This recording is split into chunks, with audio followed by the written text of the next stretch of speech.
बगल में खाइए, बगल जल्दी करिए, अब इस तरह पे बहुत टाइम हो गया। सर ये बताइए कि आपकी जो पदयात्रा 31 अक्टूबर से निकलने वाली थी उसका परिवर्तन किया गया है, क्या वजह इसके पीछे? देखिए 11 नवंबर को बिहार के अंतिम चरण का चुनाव हो रहा है, इसलिए बिहार के चुनाव को देखते हुए हमने अपनी यात्रा की तारीखों में परिवर्तन किया है। अब 12 नवंबर से अयोध्या से प्रयागराज की पदयात्रा होगी, सरयू से संगम की पदयात्रा होगी और उसमें हमने मुद्दा रखा है रोजगार दो और सामाजिक न्याय दो। आज उत्तर प्रदेश में पेपर लीक के कारण, वो चाहे PCSJ की परीक्षा हो या सिपाही की या क्लर्क की परीक्षा हो या टीचर की, सभी परीक्षाओं में पेपर लीक हो रहा है। नीट की परीक्षाओं में पेपर लीक हो रहा है, हाई स्कूल इंटर की परीक्षाओं में पेपर लीक हो रहा है। तो रोजगार दो एक बहुत बड़ा मुद्दा है। उत्तर प्रदेश में जो अनियमित कर्मचारी हैं उनकी भी भारी संख्या है, जो रेहड़ी पटरी वाले से लेके और आज कृषि क्षेत्र से जुड़े हुए लोग हैं उनके भी रोजगार खत्म हो रहे हैं। तो रोजगार दो में हम सबको जोड़कर चलने का प्रयास करेंगे।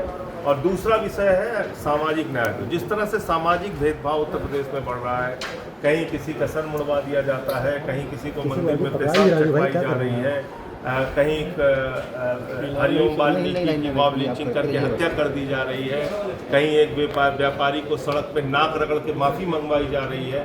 तो ये सब घटनाएं जो हो रही हैं ये बहुत ही अपने आप में चिंताजनक भी हैं, दुखद भी हैं। और आरक्षण में जो लखीमपुर और बांदा विश्वविद्यालय में हुआ वो भी उदाहरण है। तो सामाजिक न्याय दो हमारा दूसरा मुद्दा है। इन दो मुद्दों को लेकर पदयात्रा।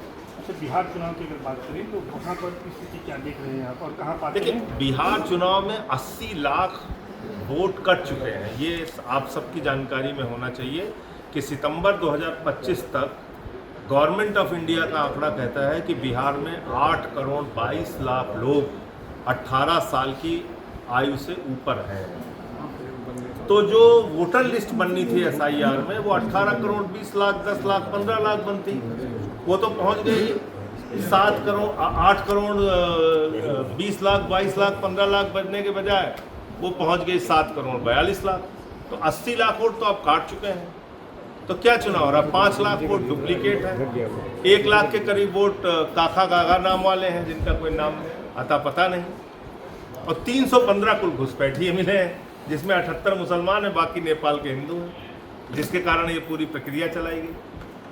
तो बीजेपी जुमला फेंक के भ्रमित करके चुनाव लड़ना चाहती है। SIR का मुद्दा और वोट चोरी का मुद्दा जो छोड़ा गया, मुझे नहीं समझ में आ रहा कि किस वजह से उस पर वहाँ पे विपक्ष शांत हो गया या ढीला पड़ गया। आपको लगता है कि जो है जिस तरह से दिल्ली में पोल्यूशन हुआ, एक्यूआई का लेवल जो है गया है, उसको लेकर कहा जा रहा है कि उसके लिए मैं प्रधानमंत्री नरेंद्र मोदी जी को दिल से बधाई देना चाहता हूँ।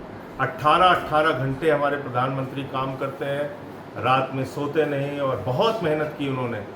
10 साल तक जो काम केजरीवाल जी नहीं कर पाए वो कीर्तिमान मोदी जी ने करके दिखा दिया।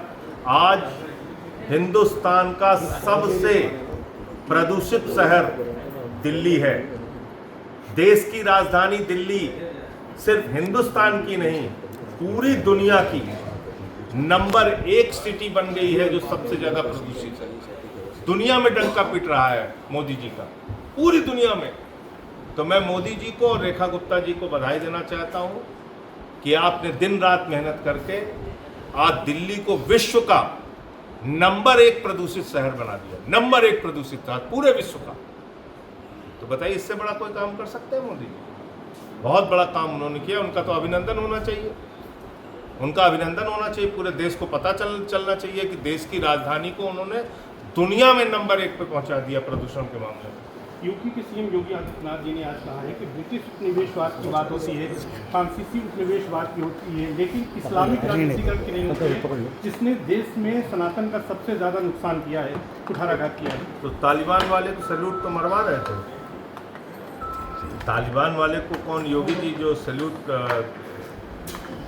मरवा रहे थे, हवाई फायर करवा रहे थे उनके लिए, क्या कहते हैं, बंदूकों की सलामी, तो वो कौन करा रहा था?